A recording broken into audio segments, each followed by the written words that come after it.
set out on a three-part exploration of the life of a legendary French president. It's The General, the story of Charles de Gaulle. Behind me is one of the most famous landmarks in the world, the Arc de Triomphe, right in the middle of the Place Charles de Gaulle. It didn't used to be the Place Charles de Gaulle. Most people still remember it as the Place de l'Étoile, but the French have now renamed it after their great hero. Well, it didn't used to be Charles de Gaulle Airport either. That was called Roissy. But the shadow of that great man falls across France in a way that we British, with no Churchill Airport, no Churchill Square, not even a Churchill bus station, can't really understand. So, who was Charles de Gaulle?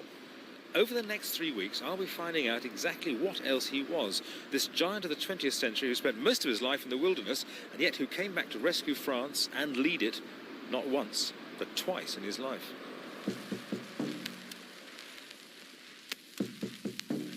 Vous allez entendre maintenant une déclaration de la plus grande importance que va vous faire le général de Gaulle. We love de Gaulle. De Gaulle was France. De Gaulle was our dream of France. He's the most peculiar looking man. He's got hips like a woman and a head like a pineapple. 6'3" tall, ramrod straight, kepi on head, big nose stuck out front. An immensely tall man with immensely big shiny boots who walked with immensely long strides and talked in a very deep, resonant voice. He towered over everybody physically, and he spoke with great clarity and force. I somehow expected him to have a jutting chin, and was surprised to see that he hadn't.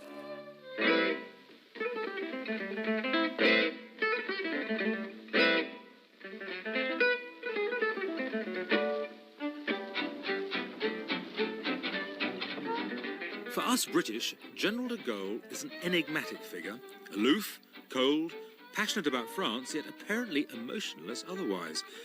So it comes as a slight comfort that the French found him a puzzle as well. Here was a man who loved France, yet didn't think much of the French, a patriot who didn't like the Marseillaise because it was a revolutionary song, and a born leader who spent much of his life with nothing to lead, waiting at his beloved home in Colombe-les-Deux-Églises for the call to come. So what clues to this man do we find in his childhood? French historian Professor Andrew Knapp. His younger brother, then aged 10, complained that Charles had slapped him. His elder sister said, "Why did you do that?" And Charles said, "He betrayed our side. I'd given him a message and the enemy captured him and he didn't swallow the message. I wasn't just slapping him, I was punishing him." And then he walked away. And that's de Gaulle at 12. At 15, he is already writing an essay about how war broke out with the Germans in 1930. This is de Gaulle writing in 1905. And it is an essay in which General de Gaulle already plays a prominent role. Vive de Gaulle! This old man, he played one. He played knick-knack at Verdun. Cognac, Armagnac, Burgundy and Beaune. This old man came rolling home. We shall never know if de Gaulle would have had a brilliant First World War, because early on he was wounded and captured and spent the war in a German prisoner of war camp. Typically, he made repeated attempts to escape. Typically, his great height meant he was always recaptured. After the war, he rose steadily as a general, but he suffered from not being a yes man. Marshal Pétain and the army establishment still believed in static lines of defence like the Maginot Line, whereas de Gaulle argued fiercely for mobile tank divisions. The Germans agreed with him, and when their tanks invaded France in 1940, de Gaulle was one of the few who put up any resistance.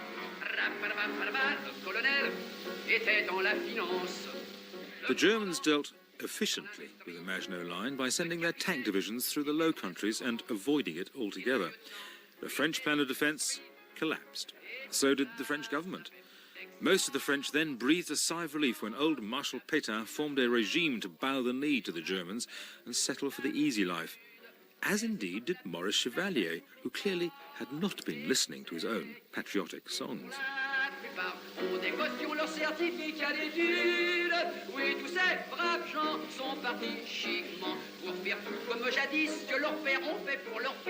Any Frenchman who wanted to fight on had to go into exile.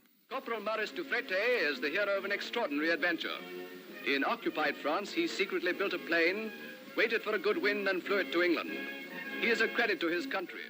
Charles de Gaulle was given a plane by Churchill to fly to London, but he had to leave his family behind. Admiral Philip de Gaulle's son, told me what had happened to them. Mon père a fait une très belle guerre à ce moment-là. Il a commandé une division cuirassée comme colonel. I wanted to know how he himself remembered those days getting to London. And I had imagined all the family went over together. It's not true at all. They were on holiday in Brittany, and they realised they had to get out of Brittany pretty soon. And the only way they could get out was either by plane. They hadn't got a plane. In fact, there was a boat leaving from Brest going over to Falmouth. It was a ferry. And it was taking Canadian soldiers over and any French people who wanted to hitch a ride. And they said, right, well, we'll go to England. And it was his mother and two sisters and themselves. They scrambled onto the boat. All they had is what they stood up in. They had no luggage, nothing. They had a diplomatic passport. And they got to Falmouth early in the morning and checked into a hotel and thought, what will we do now? They had no idea where General de Gaulle was. They didn't know he was in London. They didn't know where he was. Appris avec joie que mon père était à Londres. Donc, nous étions réunis. Et lui, quand il nous a vus arriver, il a été très content aussi. Parce que nous avions they thought they weren't going to stay in England. This would be the first stage before they went to Morocco or North Africa, something like that. And so what do we do next? And he went out, the Admiral, the young Philip, 18 and a half, went to get a paper, and it was a Daily Mirror. And the first thing that caught his eye was Jane, actually. You remember this? Jane. But then, halfway through the paper, there was a little report that a certain General de Gaulle had broadcast the night before. He said, Dad. He then went off to the police station to report this and said, look, this is my father. He's in London. He's been broadcasting French. I must get back. We must reunite in London. He said the English police took this with very calm scepticism. Oh, yes, sir.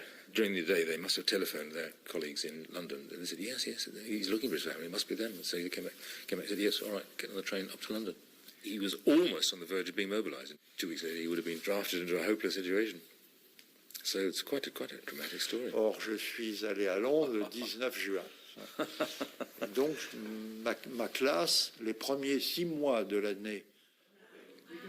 One can't imagine General de Gaulle in a pub. Yet the story persists that when Churchill agreed to let the Free French leader make one rallying speech on the BBC to any Frenchman who was listening, it was here in the French pub in Soho, the French House, that he wrote the immortal script. The French pub was a place to which the French expats gravitated for a taste of the old country. 70 years ago, the French House was full of Soho riffraff. Today, it's still full of Soho riffraff. Media people with loose scarves and interesting faces. And I suppose that General de Gaulle, for one moment, as he sat scribbling his broadcast, also qualified as a media person with a very interesting face. And he'd be proud to know that he's the only customer of this pub who's ever had his script framed and hung on the wall.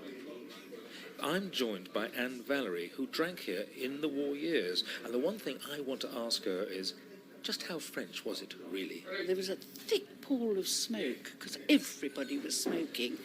And, of course, the French, when we brought over about 35,000 after Dunkirk, were still smoking Gauloises and Caporal and all that. So you had this wonderful French smell here, and a great feeling of frivolity, of gaiety, of happiness, then with pockets of itinerant poets having rows or hitting each other with sort of background noise. But that's how it was. It was wonderful. Do you think de Gaulle himself would have come here? You never encountered de Gaulle himself?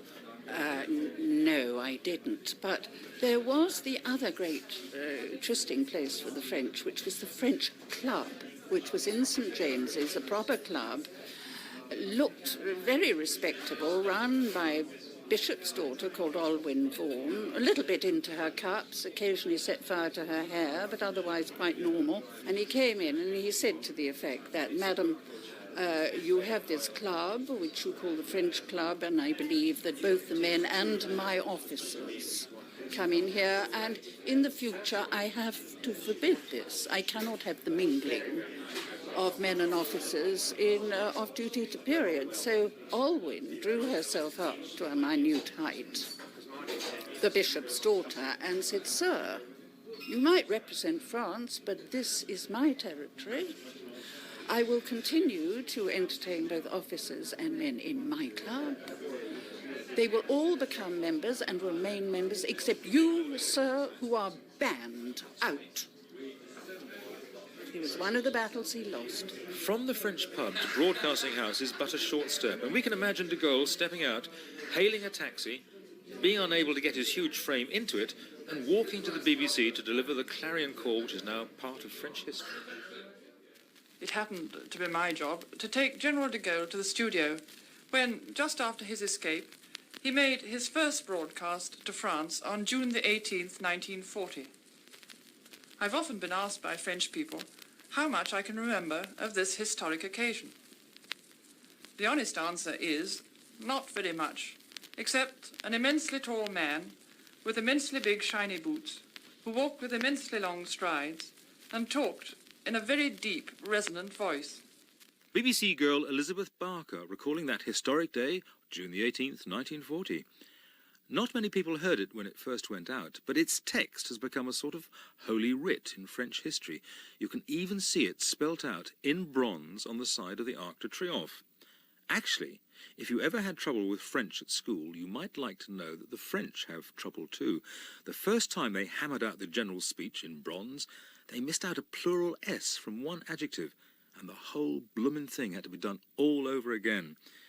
There was no such luxury with the original BBC broadcast, as I heard in person from the lips of Leonard Mile, the man responsible for de Gaulle's studio manners all those years ago. In those days we had 6 recording channels that covered the whole of the BBC, and it was only if you'd planned a definite repeat could you get a recording. And anybody who turned up at the last minute hadn't got a hope in hell of getting recorded, especially on this particular day, which was when Churchill made that famous broadcast about if the British Empire and its Commonwealth lived for 1,000 years, people will still say this was their finest hour. It was my unlucky role to tell de Gaulle that his broadcast had not been recorded. And he was very furious. I've never seen such a livid man. And he tore strips off the BBC in general, and me in particular, for failing to appreciate the historical significance of this occasion. And there was I trying to remember French for a recording channel. At the end of his first speech, de Gaulle cunningly signed off with the words, "I shall address you again tomorrow," thus guaranteeing himself another programme. In fact, he didn't get back to Studio 4B for another 4 days for his next speech on June the 22nd, and this time the recording machine did exactly what the General wanted. It was the first of many such broadcasts, and I went roaming the corridors of Broadcasting House in search of Studio 4B to see if anything at all remained of those days. Le gouvernement français, après avoir demandé l'armistice, connaît maintenant les conditions dictées par l'ennemi. And here we are, 4B, where it all Il résulte de ces conditions que les forces françaises Bonjour. de terre, de mer et de l'air seraient entièrement démobilisées, que nos armes seraient... Now, Studio 4B is all shiny wood and blue formica.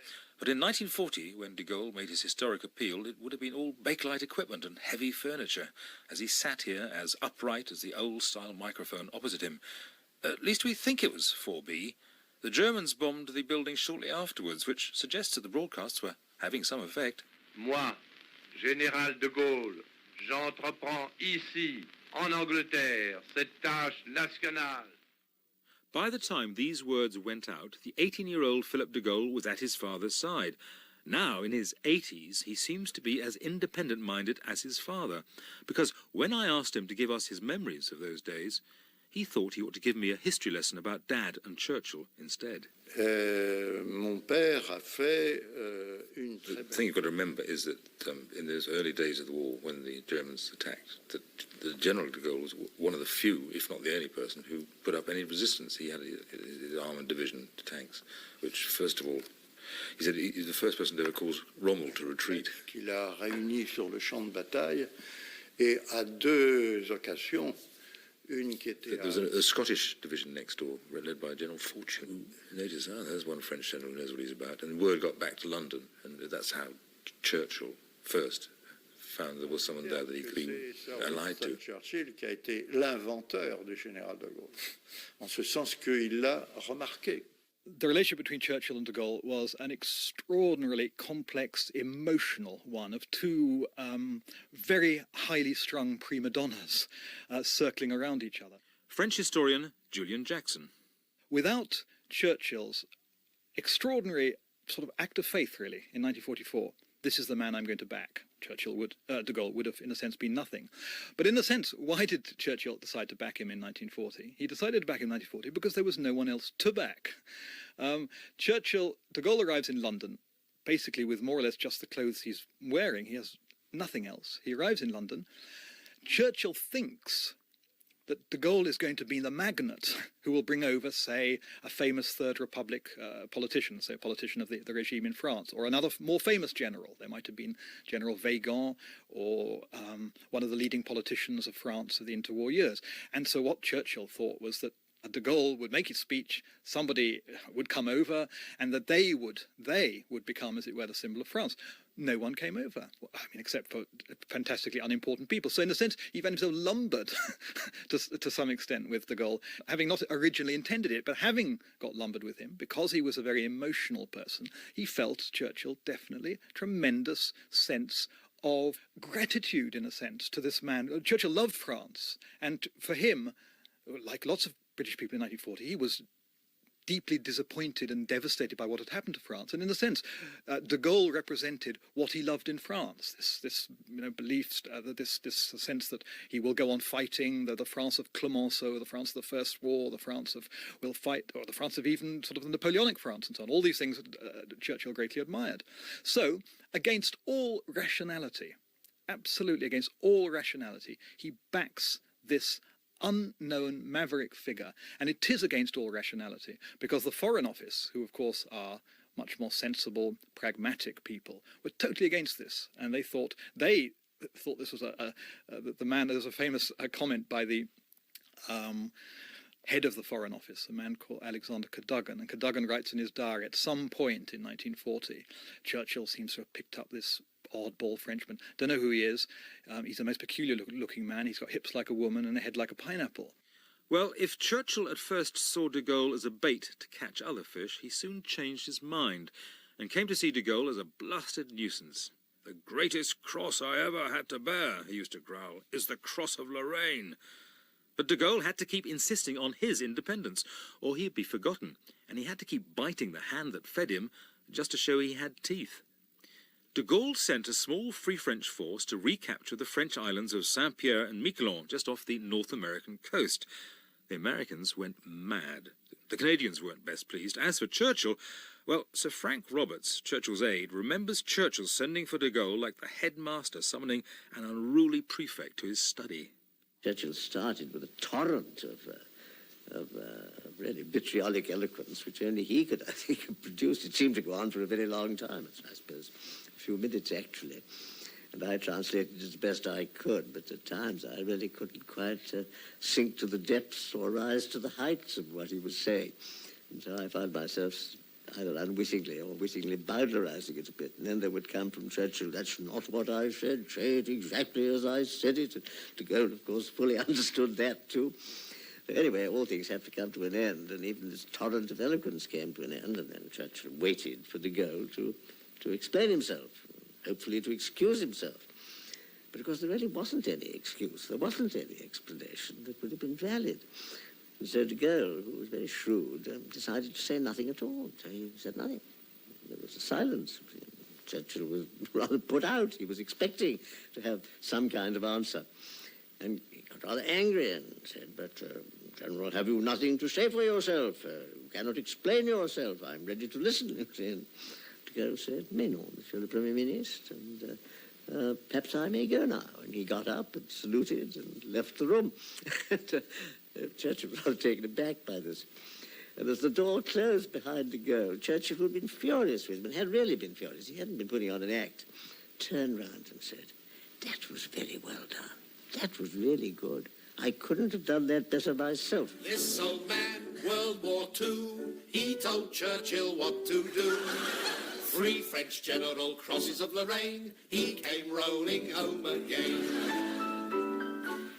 Soldiers and sailors, when any of the French soldiers seek to surrender, you will accept it and treat them with the respect due a future ally. Remember, the French are not Nazis or Japs.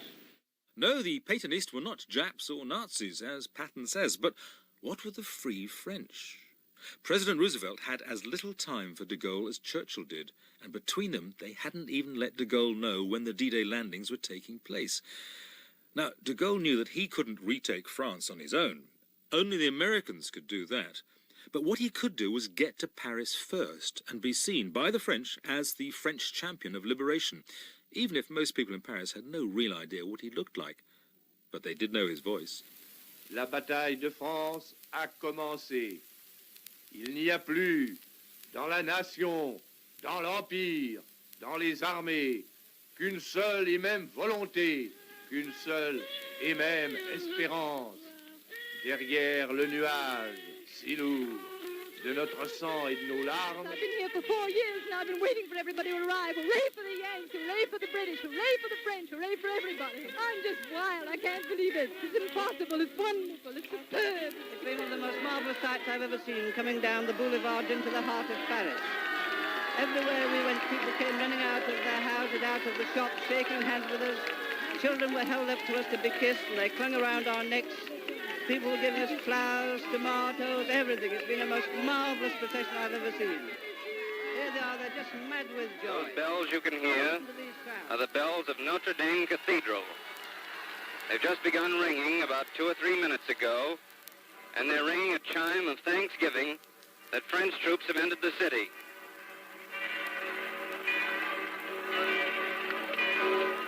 Everywhere we came, there were crowds of people lining the streets. This division had to fight its way in. It was held up outside the city by some strong German resistance. We fought all yesterday afternoon, broke through the crust of defenses that the Germans had flung around Paris. 4 years after his first rallying call from London, the general walked into Paris and gave another memorable speech, thus making the job of compiling a documentary about his life even easier. But celebrating victory was something de Gaulle wasn't used to. For some idea of how he coped with this strange new emotion, I went to talk to Artemis Cooper, co-writer with husband Anthony Beevor, of the best book on the whole period. Even in the days of joyous liberation, he cuts a strange figure because everyone there throwing flowers. De Gaulle would never... No, oh, no. He's throw anything except his arms about. Absolutely, his wonderful stiff gesture, français, française. No, he didn't do that, but I think for him, he was always looking sort of one step ahead. By that stage, he very much felt himself as the embodiment of France. And of course, there's a great tradition for this, I think, in French history, whether you think about Joan of Arc or Napoleon. There are these figures who, at certain times in history, they become the very spirit. And de Gaulle was acutely aware, whether anybody else was or not was beside the point, but he himself was acutely aware that in that moment he represented all the dignity and majesty, as it were, of France and her great history and all the rest of it. C'est-à-dire de la seule France, de la vraie France, de la France éternelle. The generals now turn to face the square in this huge crowd of Parisians. He's being presented to people.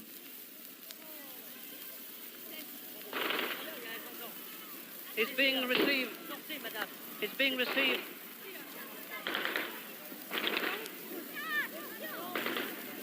Even while the general is marching into the cathedral.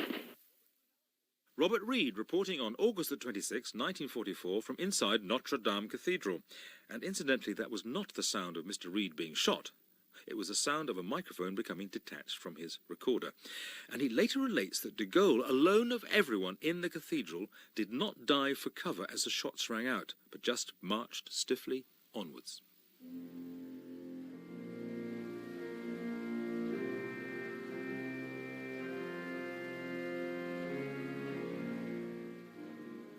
de Gaulle was someone who had nothing.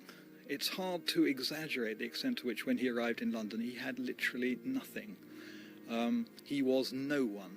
No one knew him. He was not just, he was a general, but he was the most junior general in the French army. He'd just been promoted. A few people might have known the sort of books he'd written in the 30s, but basically he was a completely unknown figure. And I think his amazing achievement between 40 and 44 is to have, from nothing, managed to convince people, and in fact managed to succeed in being taken seriously as the leader of liberated France. And I think because we now see him as such a titanic figure, one forgets that he was nothing. And basically, in fact, it's thanks to the BBC largely that he was anything at all. So as the war ended, everyone breathed a sigh of relief, and none more so than the BBC, who would now not have General de Gaulle coming round every few days to demand to do another broadcast. But the relationship between the BBC and de Gaulle did not quite come to an end with the end of fighting. 4 years later, a huge package arrived at the front door of Broadcasting House with French postage stamps stuck all over it. In 1949, the French government gave the BBC a grand tapestry, The Poet by Lyossard, in gratitude for all the help they'd given France during the war. And perhaps the BBC too felt grateful to de Gaulle, who had broadcast for them so many times and never asked for a fee.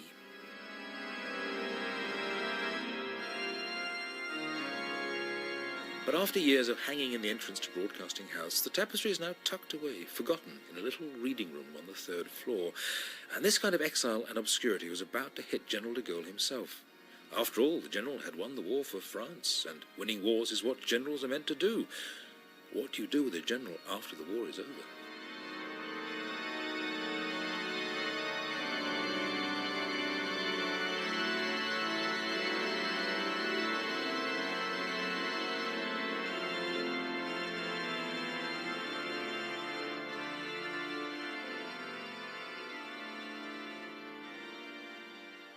And tomorrow, Miles Kington will present part 2 of The General. This 2002 series was produced by Neil... That squeaky gate, opened for me by Monsieur Paul, the guardian of de Gaulle's old house, must have been one of the first sounds that General de Gaulle heard when he came back after the war, after his triumphal entry into liberated Paris. France had been occupied by the Germans for 5 years, and so had his house here at Colombe-les-Deux-Églises, and France was in a mess. And so was his house. But France was top of his list of things to do next. He was swept into power as president with a unanimous mandate, and he set out to reshape the country. He thought he had time on his side. But barely 2 years into his new regime, he made one fatal tactical error.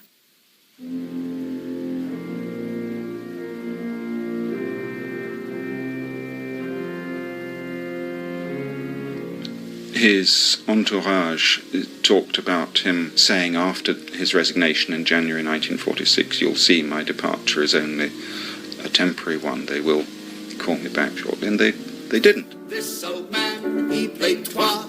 Vive la France c'est moi.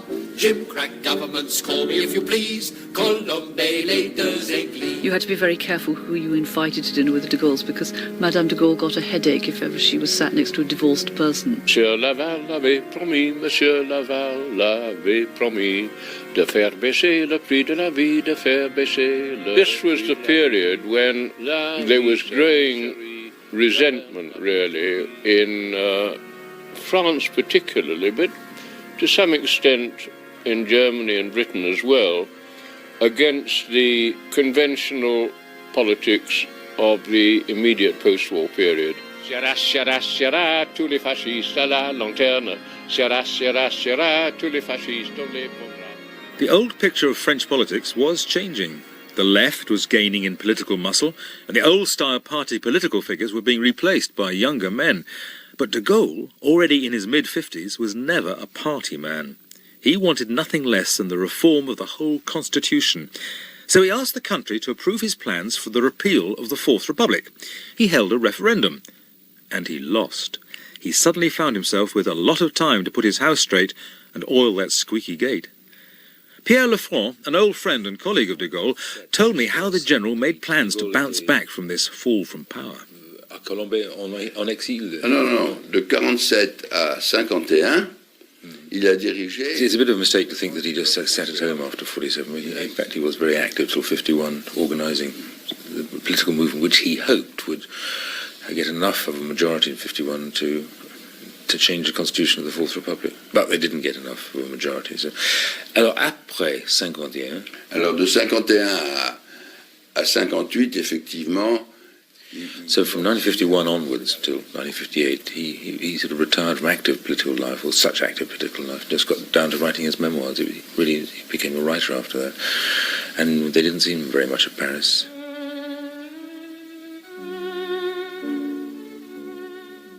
So General de Gaulle came back to Colombey not knowing if he would ever return in triumph to Paris, and settled down at his writing desk with no idea if there would ever be another volume of his memoirs to add to the ones already in his head. I came to Colombey late last year on a grey winter's day, and I asked the general's son, Philippe de Gaulle, what it had been like for his father at this grey time of his life. Intime ou non? Mon père ne dînait pas en ville. Enfin, je ne veux pas dire qu'il était toujours... That he didn't have many close friends, and there wasn't a great social life out at Bossery. Not he thinks he didn't dine out a lot in town, even when he was in town. And he said that a lot of people said they went to the Bossery, but very, very many more than really went there. He said you'll find that a lot of people said they went there, didn't really go there at all. And he said if he did things, it was for social reasons. He went hunting a bit, but occasionally, but only for social reasons. And he played bridge. I didn't know this. He said a redoubtable bridge player. And this was because he had a wonderful visual memory, that he could actually remember things. You know, the pictorial look of it, for days and weeks. Reading books, he could remember text, he could remember anything. He said, I've never met a man who had such a visual memory as the father. It was just remarkable. Et donc, il a acheté en Haute-Marne la boisserie à Colombey. The property at Colombey was not in the family, and he wasn't born. He was actually born in Paris himself. But because of his sister, Anne, who was severely handicapped, she found life in the city very difficult. So they had to find somewhere in the country, and it's basically because of the sister. Hold on. Now, this is extraordinary. I thought this was some sort of heraldic or temple construction, but it's a mini golf course. And it says that there's actually a notice saying here, mini golf construit en 55 pour les petits enfants du général, which in French, in English means mini golf, constructed in 1955 for the little children of the general. Gosh, you don't get many historic mini golf courses. À la maison, il y a des photographies. Oui, c'était les petits-enfants. I was asking what he was like as a father. Was he also quite distant and cut off? He said, no, not really. He was distant, but he was affectionate, and he liked the children, but he didn't get involved a lot with the children, not because he was, a cold person, but because that was the family tradition, or that part of society in that milieu. The father didn't really get that much involved. Mais il ne prenait pas ses enfants dans ses bras.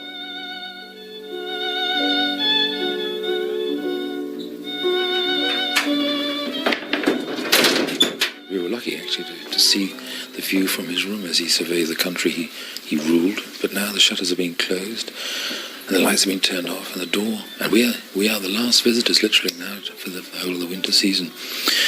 Everything shuts down. It must have been a bit like this when he finally got out of his exile and got back to Paris again. He must have said, "Thank God, I'm leaving Colombey. I'm back to Paris to rule the world again."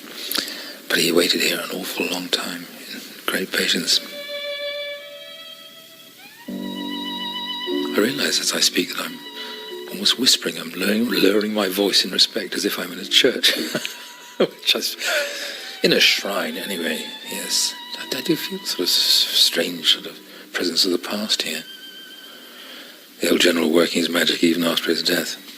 Cunning old devil. This old man, he played for choose de Gaulle or civil war. Come back, president, come by decree. Referendum, oui, oui, oui. This old man, he played grade 5. France is safe, I'm still alive. Plastique, Pompidou, sing the Marseillaise. Algérie n'est pas française. And that tremendous cry goes up as policemen in steel helmets and carrying 3 feet long, heavy nightsticks, heavy anti-riot sticks, climb out of about a dozen. You don't need someone like General de Gaulle to sort out education or hospitals. You need a real crisis before you send for him. And in 1958, it arrived, the Algerian crisis.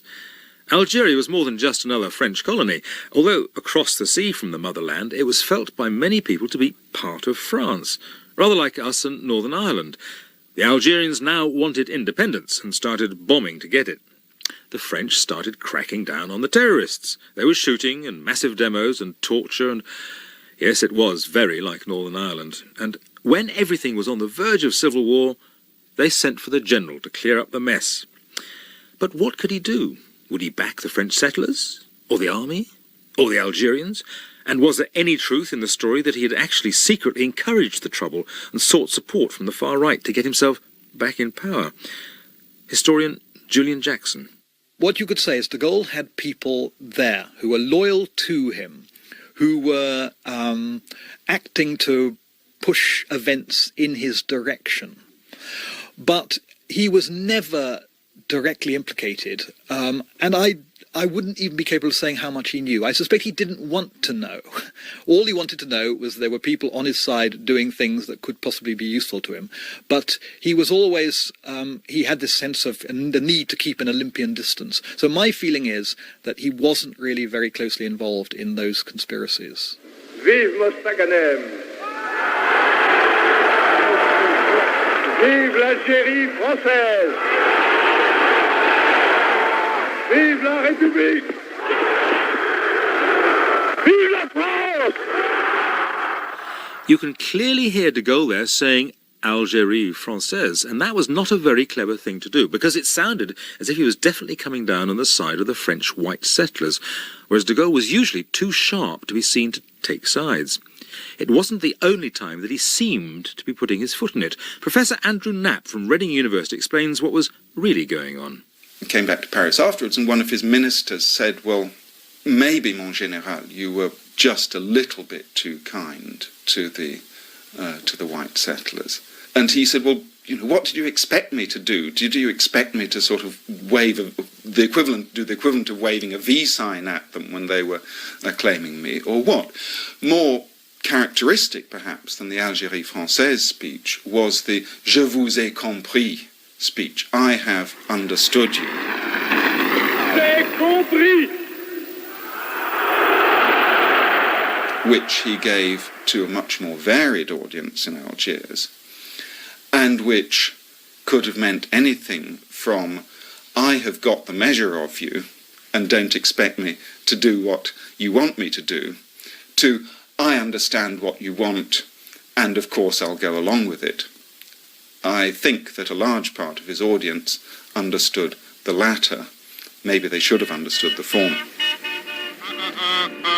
Algérie française, Algérie française.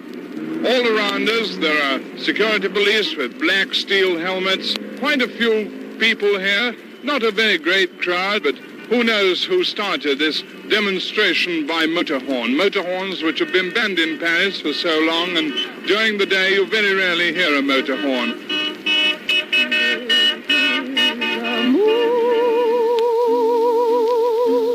Mon pays, Paris,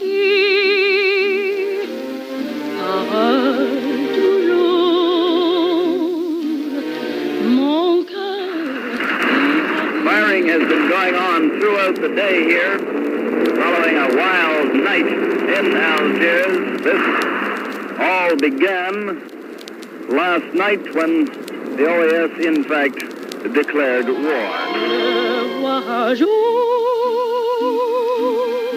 C'est mon rêve joli, les deux amours, mon pays Paris.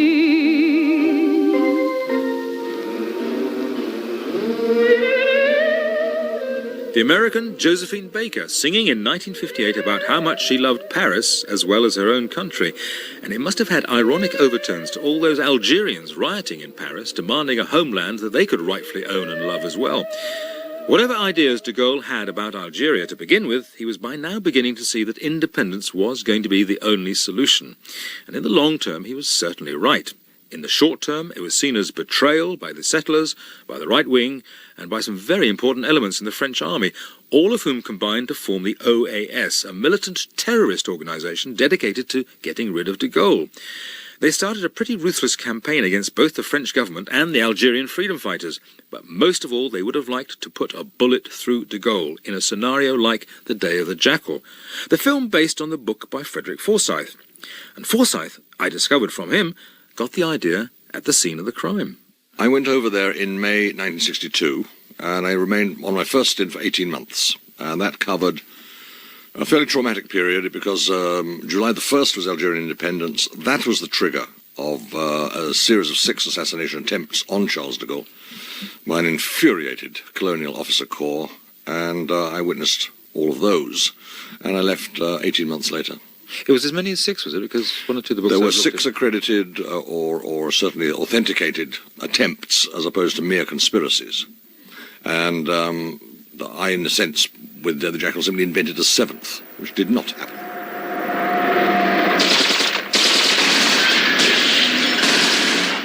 August 1962 was a stormy time for France. Many people felt that President Charles de Gaulle had betrayed the country by giving independence to Algeria. Extremists, mostly from the army, swore to kill him in revenge. They banded together in an underground movement and called themselves the OAS. What was actually in it all that attracted you to the subject at the time? Did you go? You didn't immediately go, there's a book here. No. I was, because I was the youngest in the office and a bachelor, I was seconded to sort of weekend duty and public holiday duty. And among the other tasks was following de Gaulle about. Now, the reason there was a large press corps following him everywhere he went, when he emerged, of course, from the Élysée Palace, was not because he was opening a motorway or going to the Champs des Députés or something. It was in case someone killed him. That was what we were there for. We were there to witness the bullet hole appearing suddenly in the centre of the forehead and the man going down on the pavement. That would have been the story of the decade. So we were all there. And as we sat around waiting, and of journalism, there was a lot of waiting involved. There were 2 groups. There was the English-speaking press corps, with all the Scandinavians and the Canadians, the Brits, the Americans, the Australians, and so on. And there was the French-speaking press corps. And because I spoke French, I was with that crowd. And I listened and listened and listened. And often among them were his protectors, his bodyguards. And from what I heard then, I realized, or I thought I realized, that the OAS were not going to do it. As an organization, they'd been so penetrated by French counterintelligence that almost every meeting they had, someone present was working for the Interior Ministry.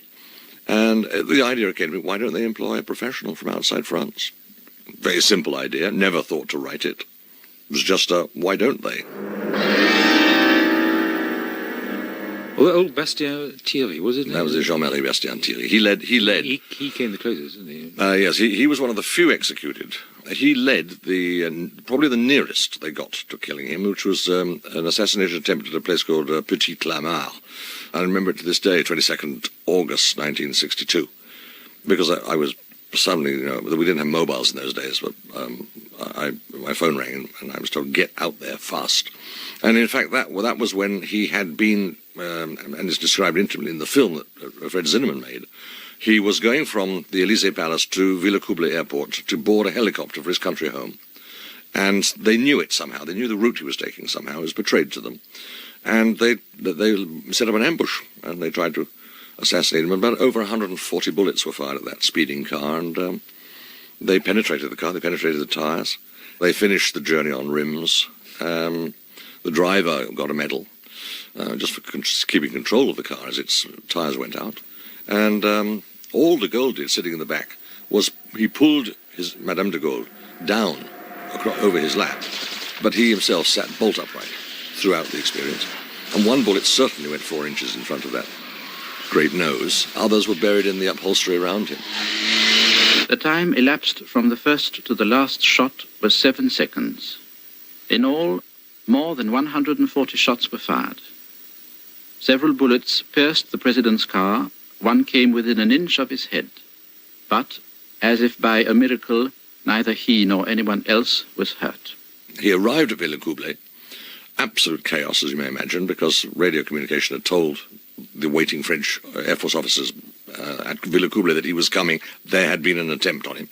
So this DS-19 limousine limped into the airport on its rims, and he got out and he just simply brushed fragments of shattered, crumbled glass from the lapels of his Savile Row suit. And all these officers were standing ashen-faced around him, and he just turned them and said, "Ils ne savent pas tirer." They can't shoot straight. Mesdames, Messieurs, je me félicite de vous voir. Je vous remercie de la visite que vous avez bien voulu me rendre. No would-be assassin ever laid a finger on de Gaulle.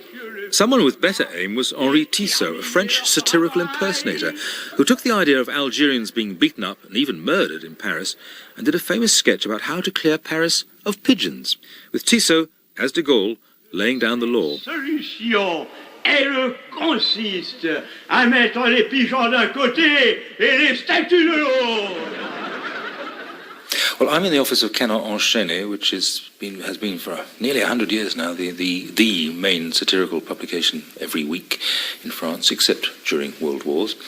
And Laurent Martin has just pointed out to me, he being the historian of Canard Enchaîné, a drawing which appeared during the Algerian War, which to the English eye doesn't really mean much. It's a huge sort of massive, like a circus procession coming down the Champs-Élysées. And there's General de Gaulle in the foreground, waving his arms, everyone surrounding him, looking very happy. And apparently, this is a reference to a drawing which appeared first in the Canard Enchaîné in 1918, at the time of the armistice, a drawing of everyone coming down the Champs-Élysées celebrating the end of the war. This is not celebrating the end of the war, except the Algerian War. But it's more or less pointing out the strange bedfellows that General de Gaulle had to gather around him in order to come back to power. They're sort of far-right and near-right politicians playing guitars and all recognisable, riding on donkeys.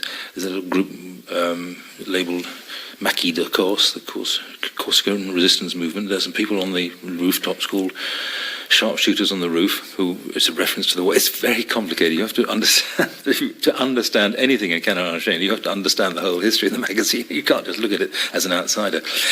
But there he is, there is General de Gaulle. And who is this here, do you think? There's the little face with wings. It's Paul Reynaud, I think. Paul Reynaud, was he still around? But he's pre-war.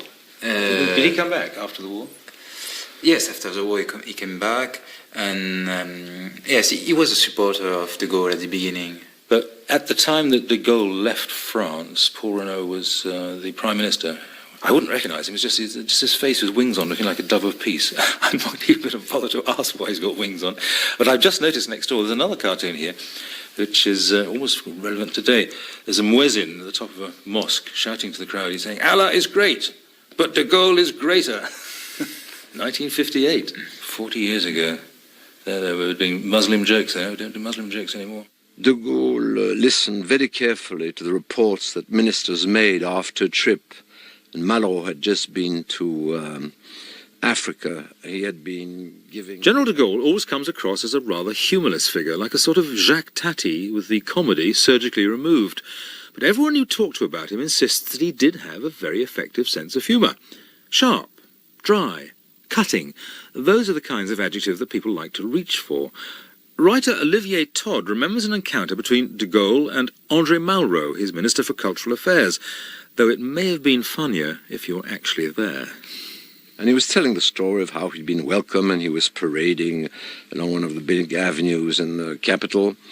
And he said, I was there with the newly elected president, and we were applauded, and I didn't know what they were applauding, whether they were applauding me, mon général, who's giving them independence in your name, of course, or the newly elected president, or the motorcyclists with the scintillating machines. And de Gaulle then cut in and said, Monsieur Malraux, or Monsieur le Ministre des Affaires Culturelles, perhaps next time you should parade on your motorbike. La conclusion du cessez-le-feu en Algérie. Les dispositions adoptées The Algerian crisis finally came to an end in 1962 when de Gaulle arranged a ceasefire with the Algerian freedom fighters, the FLN, or National Liberation Front. Here's Dennis Healy with a British politician's view of the situation at the time. I think we believed that de Gaulle was absolutely right to give Algeria its freedom. In fact, they would have had continuing bloodshed, lost many French lives if they hadn't done so, although, of course, when Algeria got its freedom and the so-called Pieds Noirs, the French settlers in Algeria, came to France, they became a very dangerous element for every succeeding French government. Aider les deux peuples à mieux comprendre qu'ils sont faits, non pour se combattre, mais pour marcher ensemble sur la route de la civilisation. De Gaulle, who was above all a nationalist, could respect the nationalism of the FLN, that is to say the Algerians. He could respect this nationalism in embryo. And looking back with all the advantages of hindsight, here is how it appears now to historian Julian Jackson. And in a curious kind of way, I'm not sure he had much sympathy with this rather sort of torn, divided nationalism of these French Algerians, who were sort of saying, we're French, but we're also Algerian, the Pieds Noirs, I mean. And there was a kind of way in which he didn't understand this double identity, he didn't sympathize with it particularly, whereas he had a kind of respect, I think, and could in some sense possibly see even the analogy between an occupation and liberation movement. And I think there was a kind of grudging respect for the FLN, but I think in the end it was a higher pragmatism. And it has to be said that the last stages of the leaving of Algeria were a disaster.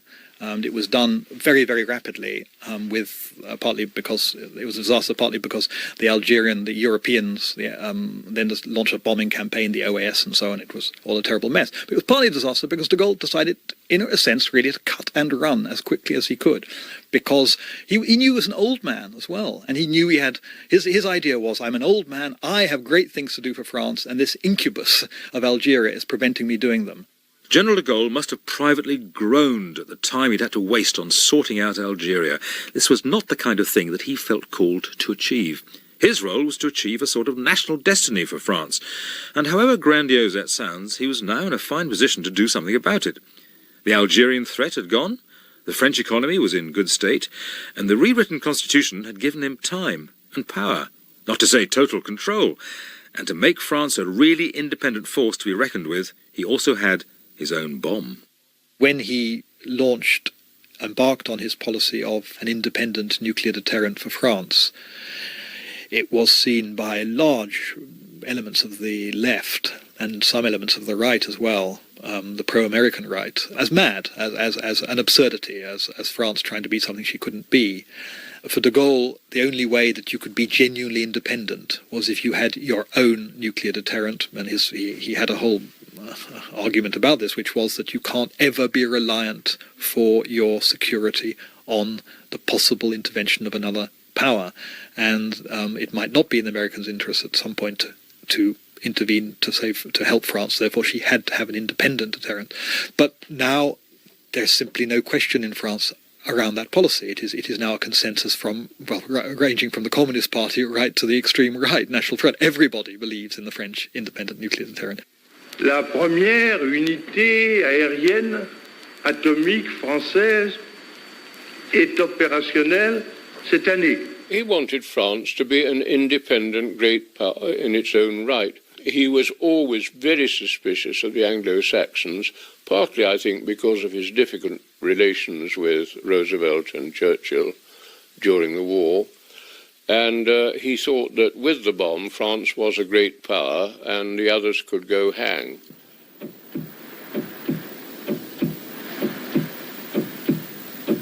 As we come into the 1960s, we can see that de Gaulle has, for once, got nearly everything he's been fighting for. The bomb gives him global power and a guaranteed seat on the UN Security Council. He feels strong enough as an independent power to leave NATO and kick them out from French soil. He has the added pleasure of putting two fingers up at Britain's application to join the common market. What can stop the old man now? Well, just that. He's an old man. Time is beginning to run out. But meanwhile, what delicious music that French bomb makes in his ears. 5, 4, 3, 2, 1, feu.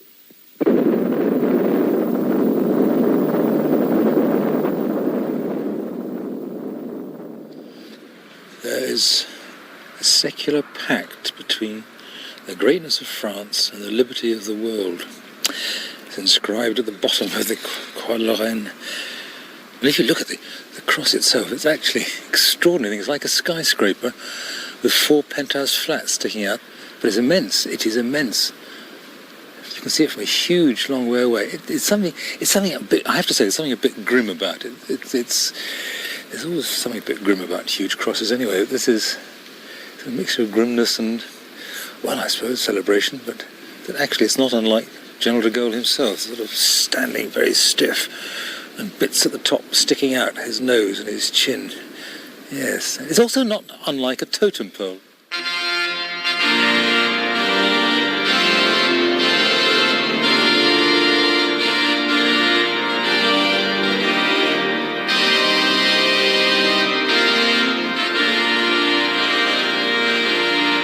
A cross of Lorraine is easy enough to draw or make a model of, but is not designed to stand hundreds of feet high on a hillside in rural France.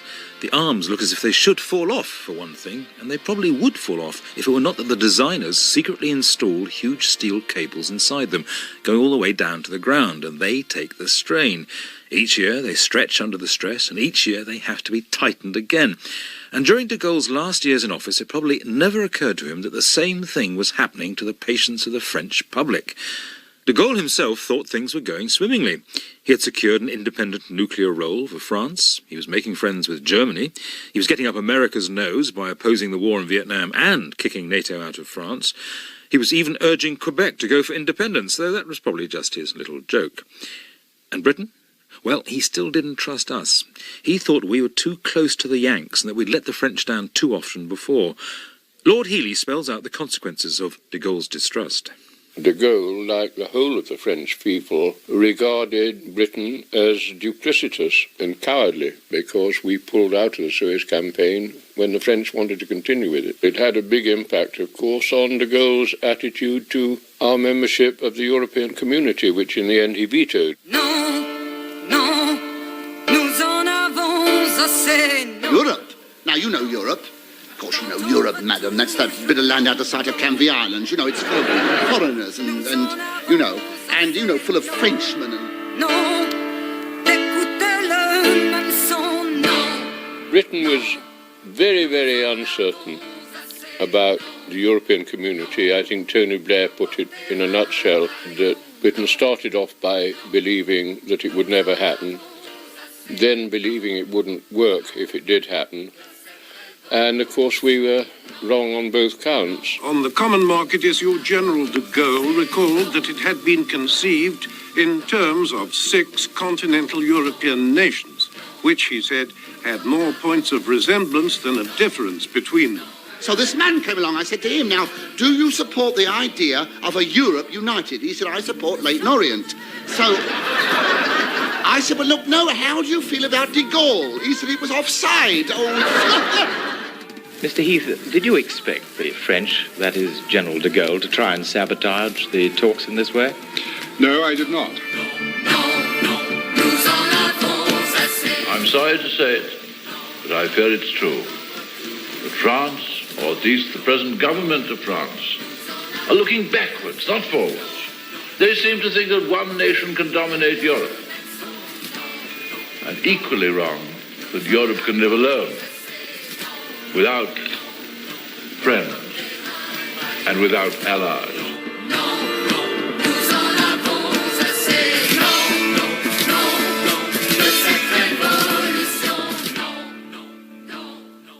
De Gaulle tended to see Britain as America's Trojan horse in Europe and reckoned that if he let Britain into Europe, he'd be letting in the Americans by the back door, which is why he said no so consistently whenever we knocked at the front door. Not that he ever said anything so simple as no, except in cartoons. Here is how our man in Paris, Thomas Cadet, summed up the General's thoughts at the time. The question was, said the General, whether Britain could renounce all Commonwealth preferences, stop claiming a privileged position for her home farmers, and hold as worthless her pledges to her free trade area partners. Only Britain could provide the answer. The general went on to foresee the thin end of a British wedge which could lead to the six becoming 11, then 13, and finally 18 in the shape of a colossal Atlantic community under American leadership, which would eventually swallow Europe whole. It must have been incredibly frustrating for the British government of the day. We British had finally got our act together and done the sensible thing in applying to join Europe. And old man de Gaulle had turned us down. We'd done what everyone had been telling us to do for years, and now he'd kicked us in the teeth for doing so. What was he thinking of? Well, what was he thinking of? And what was he thinking of us? To try to explain, here is novelist Frederick Forsyth and BBC journalist Jeannette Berber, both of whom were on the spot at the time, and Flanders and Swan, neither of whom was anywhere near the scene of the crime at all. He saw the British as Atlanticist people, the Americans the same, whereas France was quintessentially a European, i.e. a land empire, if you like, was part of a great block of land for which he saw a future. It wasn't the EU future of today, by any manner of means. This old man, he played six. France and England, they won't mix. I tried Benelux, Germany and me. That's my market recipe. I think that de Gaulle was not a great European, frankly, because he was always too much afraid that France would have, at some stage, to give up its sovereignty. And he was afraid of supranationality. He would hate a federal Europe, where decisions would be made by technocrats, in Brussels. This is what's happening gradually, I'm afraid. And he didn't want the British, to be part of this EEC community, because he reckoned that they were too much inferioritated to America. This old man said, "Hey, wheat, NATO, give me back my fleet." And an hour ratified at Bonn, one old man goes on and on. He saw France and French independence as absolutely unnegotiable. No question of handing powers over to Brussels.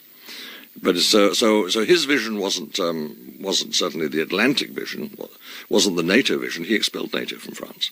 But it wasn't Signor Prodi's vision either, or Jacques Delors' vision. He had no time for socialists, no time for socialism, no time for the sort of concept that you blend all your sovereignties into a sort of potpourri based on Brussels. That would have been anathema to him. So in a sense, his vision has not come true, and probably now will never come true. I sometimes think that if de Gaulle hadn't said non to Britain, we would hardly have noticed him. I can't remember, for instance, anyone ever making any jokes at this time, or any time, about Konrad Adenauer, but programmes like That Was the Week That Was enjoyed having a go at de Gaulle as often as possible. Producer Ned Sherin. John Wells made a speciality of doing him. I suppose the reason that he was something of a target here was because he was a very funny shape, and that huge height towering over other politicians was easy for the caricaturist.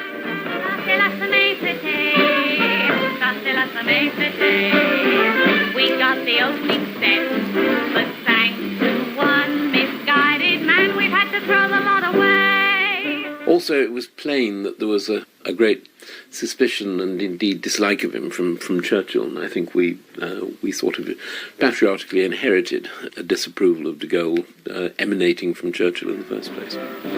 We looked to expansion in Europe for trade, but all we got from it was their centigrade. The new line they're taking has failed to impress. Who wants to deep freeze in a deep V dress? A cold bosom's gruesome, you'll find on the whole. Not delightful, not delicious, not lovely. Though it may be de Gaulle.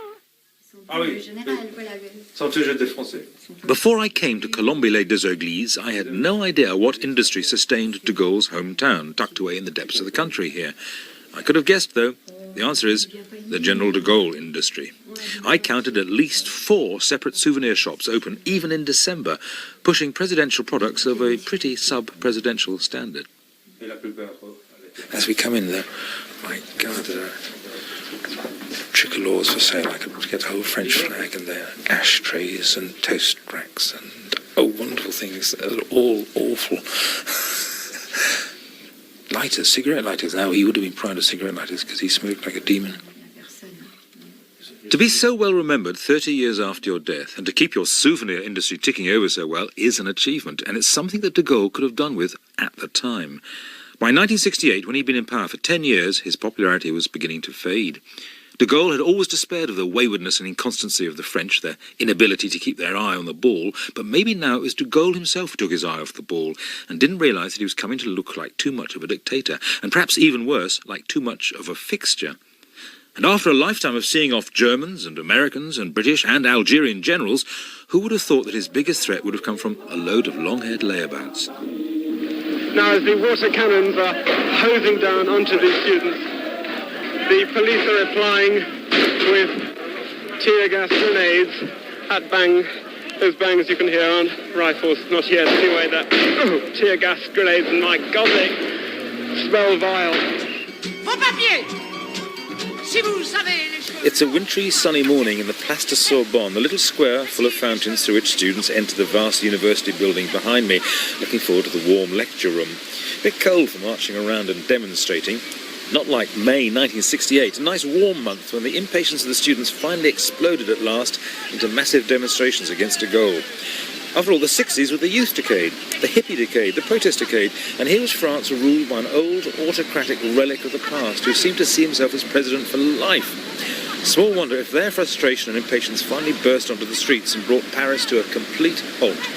De Gaulle had emerged victorious over Hitler, over the Old Republic, over the generals in Algeria, over anyone who tried to assassinate him. He could never have imagined that his downfall would be started by the massed ranks of the students of France. There's another car burning in the street. We're just by the Place de la Sorbonne, where I had a drink this afternoon in comparative peace. It's astonishing. It's now more like an army of police. They're forming a long column, marching round to group themselves in massive force outside the Sorbonne. That was a big one. Pierre Lefranc, a close friend of the general and a member of his cabinet, told me at his home in Paris how it all started. Oh, la dimension prise par les événements a été une surprise pour tout le monde. He said, I don't know if you remember this, but the student demonstrations of 68 actually began in Nanterre when the male students demanded the right to enter the girls' dormitories. It's true, absolutely true. Si c'était seulement ça. Ça n'a pas été seulement ça, non, mais enfin c'est amusant. Yes, he thinks they now can enter the female dormitories in Nanterre. Jeannette Berber was our girl in Paris then, and in 1968, as a student at the Sorbonne herself, she really was young enough to be called our girl in Paris. You know, it was not a movement only affecting France, because remember that in 1968, there was a revolution, a cultural revolution going on in China, peace and love, also hippie movement in America, and it touched France. And they had enough of de Gaulle, and they kept, we kept saying 10 years is enough. Everyone's being sick. And now, out of the metro. Oh, that was unexpected. Out of the metro are coming a line, 6 deep, of more CRS men. I don't know how they got down there. They must have been behind the students all the time. Which side were you on? Were you? Well, I was on the barricades. You were? Oh, yeah. And what did people think of de Gaulle down on the barricades? We had enough of him. He was such an authoritarian person. Everybody realized he was contemptuous of the French. As he always put it, I only like people who resist me, but I can't stand them. Historian Julian Jackson. 68 was above all a generational revolt. You might say that de Gaulle didn't understand it, but no one else understood it. I mean, no one saw it was coming, and no one really understood it. And indeed, it's still not exactly clear what it was. The country was at a complete standstill. I mean, the factories were closed down, there were no public transport, only demonstrators in the streets. And at some stage, I recall the head of the CRS, which is our anti-riot police, who went up to de Gaulle and said, look, they throw stones at us, they insult us, they call us Nazis, and they spit at us. And de Gaulle's reaction was, can't your anti-riot police spit back at them?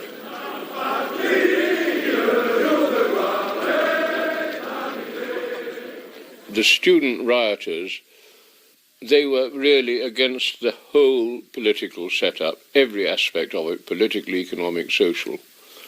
It was very much, I think, an anarchist movement. This split between the generations was not unique to France. Denis Healy's son was in France at the time, and Dad himself was having his own problems at home. I spoke at all the universities at the time and was called Hitler Healy for my troubles. My son was a student in Paris and was one of the rioters in 1968. I mean, I nearly had my car overturned by student rioters when I made a visit to speak in Cambridge at the time. France was not the only place where young people were shaking their fists and flexing their muscles in 1968. There was broken glass and graffiti painting everywhere in Europe. But for the most part, the various governments managed to keep the student pot from boiling over. It was only France that descended into such chaos. Had de Gaulle lost his touch, and the plot with it? It certainly seemed so when, instead of taking the helm, he went AWOL at the crucial moment. Julian Jackson and Pierre Lefranc explain. He simply disappeared. He simply disappeared, and he rang his prime minister rang in the morning, Pompidou, and said, "We'll be meeting later on. We'll be in." De Gaulle said, "No, I'm sorry. No, not today. The meeting is postponed." And then he ended. He said, "Je vous embrasse," and Pompidou, "I embrace you." And this sounded very definitive, as though it was the end of something. And Pompidou was terrified. And then he tried to find out where he was, and de Gaulle had simply disappeared. Si vous vous souvenez, il est parti de Paris. He didn't tell anyone where he was going. Prime Minister, nobody knew. And there's suddenly this great mystery. Where has de Gaulle gone? He's disappeared.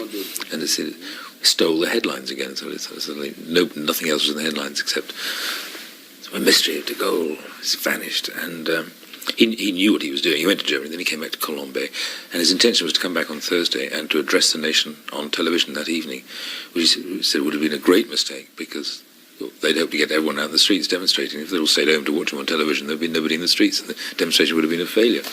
So they said, no, you've got to go on radio, and before the demonstration. so that they all get back in the streets, and luckily he listened to reason. Le progrès, l'indépendance et la paix l'emporteront avec la liberté. Vive la République, vive la France. The more one looks back on 68, the more I realise it's a turning point in 20th century French history, I think. But that's only become clear much later. I knew it was a short-lasting thing, and of course, so it proved. Indeed, it was relatively short-lasting, and once order had been restored, it was easy to see that it hadn't been a full-scale revolution or uprising at all, more a temporary outburst of hysteria by sections of the community, the workers, the students, who all had real grievances but incompatible aims. To solve the problems, what was needed was not the leadership of a man of destiny, but something rather more mundane, patient negotiation by a government. De Gaulle's broadcast did bring a massive demonstration of support and a landslide Gaullist victory in the next election. But the voters weren't rallying behind the president so much as exhaustedly voting for peace and normality, and de Gaulle knew that he'd taken a body blow. To come off the ropes, he tried an old trick, trusting to the will of the people in a referendum by holding out the ballot box rather like a priest holding out the communion wine. But it didn't look that way to the French. They saw him more as an old man holding out a hat marked, "Give us another chance, mate." And on April the 28th, 1969, they gave him their answer, "Non." He resigned and returned to Colombe-les-Deux-Églises for the resumption of his memoir-writing duties, and he was still at it when a heart attack carried off the old man the next year at the age of 80. Française, Français, le général de Gaulle est mort. La France est veuve.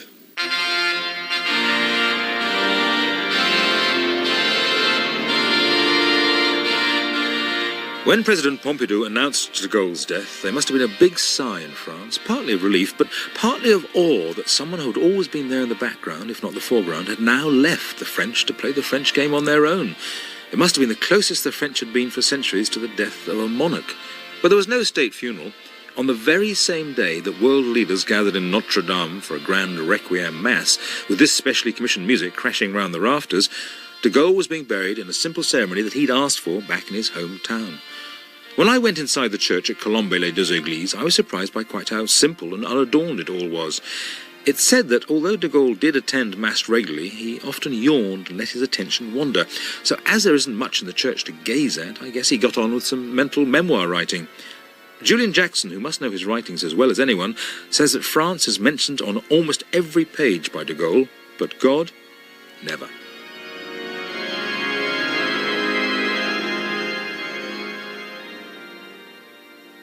Is this the entrance? It's a very modest little entrance, like a small grey painted door with a sign saying, "Who is the church for? It's for you, so help us." Oh dear. Right. Very simple church, actually. Just white with a few Marys dotted around the wall, but actually very simple little country church. I've got my hat on in church, got to take it off. They glared at me as they came in. Get your hat off. Although General de Gaulle was staunch Catholic, his wife was extremely Catholic indeed, so they must have come here at least once a week. I suppose to the villagers there were no sign of oddity at all. They were just the tall general and his wife from the house down the road. Right, now time to go and look at the grave, I think, if we can find it. Though I suspect it's going to stand out from the others, like he did in life. One of them, at one time, Malraux said to de Gaulle, "Who do you think you most resemble in French history? I mean, who would be, in a sense, the person? Would it be Joan of Arc? Would it be Napoleon? Would it be Charlemagne? Whatever?" And de Gaulle said, "No. I think the model for me, if there's any model, it's Tintin. But no one notices because he was so short and I'm so tall. But we were both small people in a world of big people, and we have to operate by ruse and cunning." I don't think he'd recognise the world we're in now at all, because he ended his life in the middle of the Cold War, and the new world, which I think nobody understands very well at the moment, to be honest, he'd have found very perplexing, but he would certainly have wanted France to retain its sovereignty and its independence. When he was forced out of office, he turned to one of his aides after the defeat and he said, the French don't want de Gaulle any longer. He often used to talk about himself in the third person. The French don't want de Gaulle any longer, but you wait and see. Wait for the growth of the myth. Wait and see 30 years from now.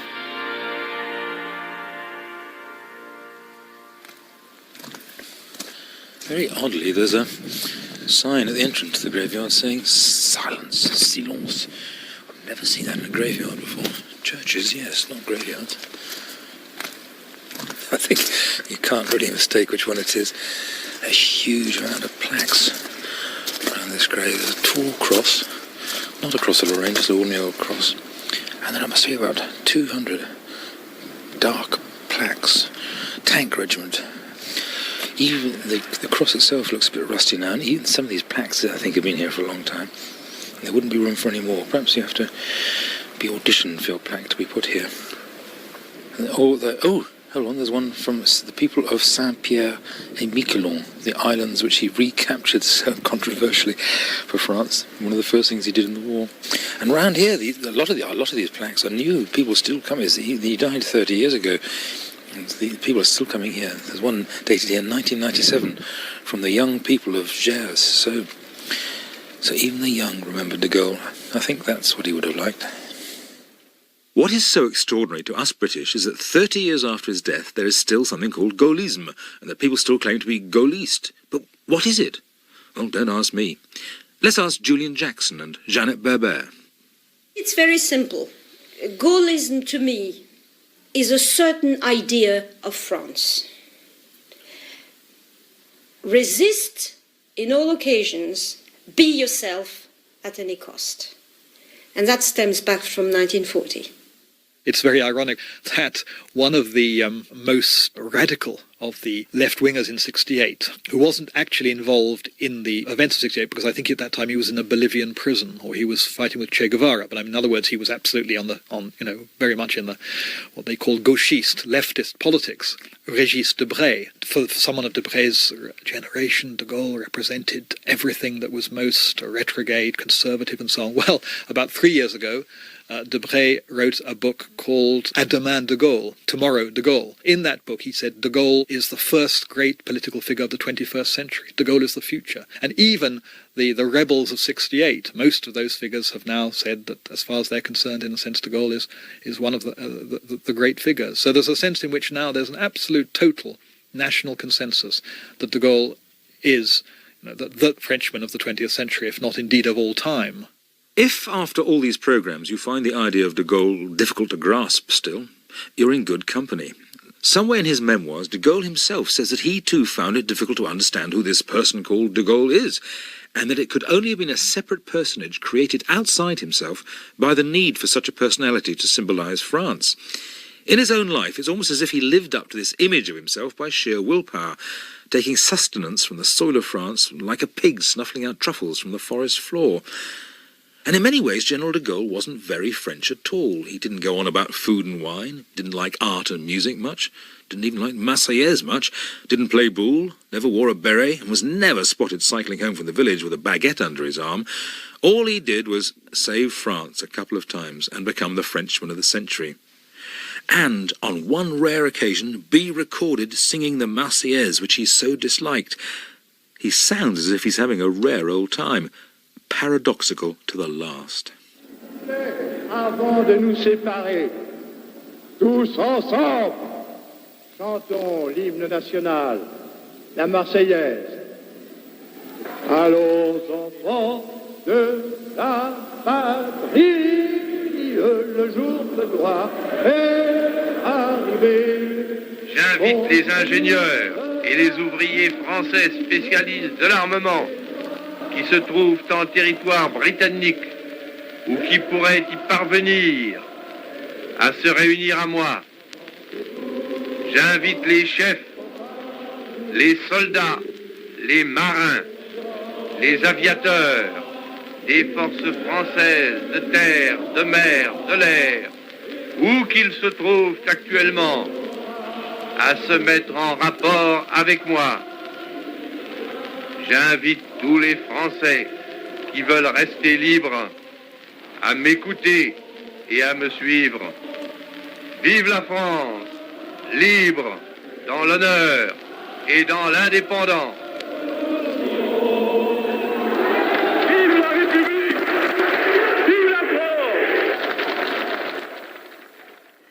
Miles Kington was the presenter in the third and final part of The General, the story of Charles de Gaulle from 2002, and the producer was Neil George. Well, next, the 4 Extra spot.